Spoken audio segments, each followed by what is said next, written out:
বাঁচিয়ে রাখার জন্য এই নদী নালা চ্যানেল গুলা হচ্ছে সেই রকমের রক্ত প্রণালী, কিন্তু এগুলাকে শেষ করে দেওয়া হচ্ছে। আমাদের রক্ত প্রণালী বন্ধ হয়ে গেলে হার্ট, তো জমির রক্ত প্রণালী বন্ধ হয়ে গেলে জমি বাঁচবে কিভাবে?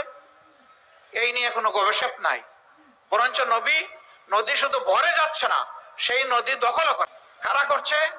যাদের রাজনৈতিক শক্তি যত বড়, ক্ষমতায় থেকে তারাই এই কাজ করেছে।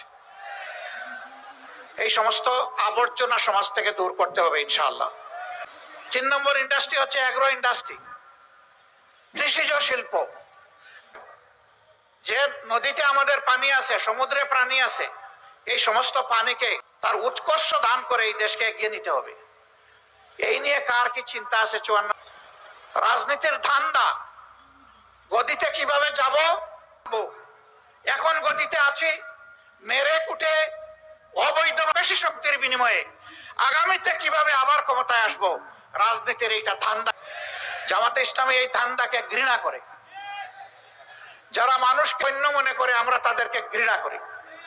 আমরা মানুষকে মানুষ হিসাবে সম্মান করতে চাই, ভালোবাসার ভিত্তিতে একটা দেশ আমরা গড়ে তুলতে চাই, যেই দেশে আদৌ কোনো বৈষম্য থাকবে না। সম্মানিত ভাইয়েরা, এমন দেশ হবে যেখানে কোনো দুর্নীতি এবং দুরাকষ্টের পর বাংলাদেশে আলহামদুলিল্লাহ কোথাও কোনো চাঁদাবাজি এখন আর হয় না। বিশেষ করে এই নারায়ণগঞ্জ হয়, কোনো দখলদারি তাও হয়। এখানে কেন আমাদের এতগুলা জীবন ঝরলো, এতগুলা মানুষ কেন পঙ্গু হলো? আমি বিনয়ের সাথে অনুরোধ করব, আমি দল মত ধর্ম আমাদের সবার এই অপকর্মে যারাই জড়িত আছেন তাদের করতে চাই, মেহেরবানি করে এই অপকর্মগুলা ছেড়ে দেন। আপনারা যদি তাহলে শহীদদের সাথে বিশ্বাসঘাতকতা করা হবে। এই শহীদের আহত পঙ্গুরা আপনাদেরকে অভিশাপ দেবে, শহীদের ফ্যামিলিরা অভিশাপ দিবে।